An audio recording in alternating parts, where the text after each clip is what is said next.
Hello বন্ধুরা, সবাই কেমন আছো? আজ আমি বানাতে চলেছি সুজির গোলাপ জামুন মিষ্টি।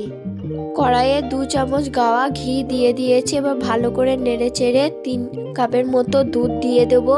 তারপর 1 চামচ চিনি দিয়ে দেব। এবার আস্তে আস্তে 1 বাটি সুজি দিয়ে দেব। এবার ভালো করে নেড়ে চেড়ে নেব যতক্ষণ না একটা ডোয়ের মতো হয়ে যাবে। ঠিক যখন কড়াই থেকে ছেড়ে ছেড়ে আসবে তখন নামিয়ে নেব। নামানোর পর ভালো করে মাখিয়ে নেব। তারপর গোল গোল আকারে করে নেব, ছোট ছোট করে। ঠিক এরকম ভাবে করে নিতে হবে, খেয়াল রাখবে যাতে ফেটে না যায়। আমার গোল করা হয়ে গেছে। এবার একে একে সবগুলো ভেজে নেব। কড়াইয়ে রিফাইন তেল দিয়ে দেবো। এবার মিডিয়াম টু হাই ফ্লেমে এগুলো একে একে ভালো করে ভেজে নেব। একদম লালচে লালচে করে ভেজে নিতে হবে। পাশাপাশি আমি শিরাটাও বানিয়ে নিয়েছি। আমার লালচে লালচে করে ভাজা হয়ে গেছে। এবার কড়াই থেকে তুলে ডাইরেক্ট শিরার মধ্যে দিয়ে দেব।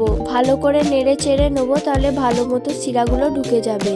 15 থেকে 20 মিনিট পর মিষ্টিগুলো খুব সুন্দরভাবে হয়ে গেছে। এবার খেয়ে দেখা যাক কেমন হয়েছে।